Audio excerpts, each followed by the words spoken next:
মনোযোগ যদি দেন আপনি বুঝে যাবেন সেই হুসাইন কে। হুসাইন, হুসাইন মায়ের কোলে, মা ফাতেমা তো জাহরার কোলে।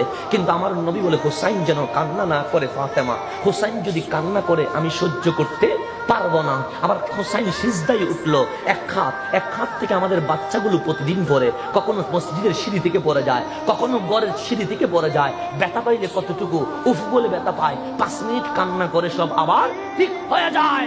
কিন্তু আমার নবী বলে সিজদা থেকে এক হাত থেকে হুসাইন পড়বে, হুসাইন যদি পড়ে ব্যথা পাবে, হুসাইন যদি ব্যথা পায় আমি নবী সহ্য করতে পারবো না।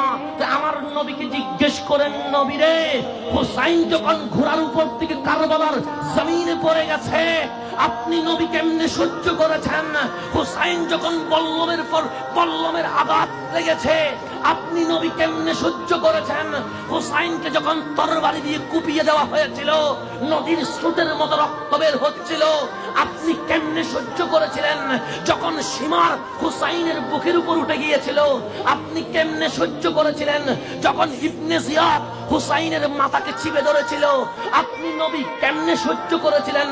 যখন হুসাইনের গর্দান 2 ভাগ হয়ে গেছে আপনি নবী কেমনে সহ্য করলেন? মুস্তাফা একটাই উত্তর দিবে, ফাতেমার ঘরে হুসাইন কাঁদলে আমি নবী সইতে পারি না, হুসাইন সিজদা থেকে পড়লে আমি নবী সইতে পারি না। কিন্তু আমাকে জিজ্ঞেস করছো কারবালার জমিনে গোড়া থেকে পড়ার পরে আমি কেমনে মেনে নিলাম?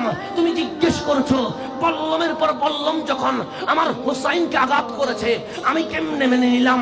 তুমি জিজ্ঞেস করছো হুসাইনকে যখন তরবারির আঘাতে স্রোতের মতো রক্ত বের হয়েছে আমি কেমনে সহ্য করলাম?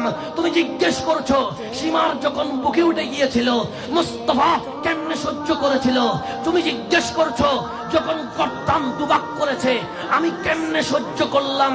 মুস্তাফা উত্তর দে উম্মত, শোন শোন, হুসাইনের কারবালার জমিনের কষ্ট এই কারণে বুকে চাপা দিয়েছি তোদের মতো গুনাহগার উম্মতকে হুসাইনের রক্তের বিনিময়ে জান্নাতে নিয়ে যাব।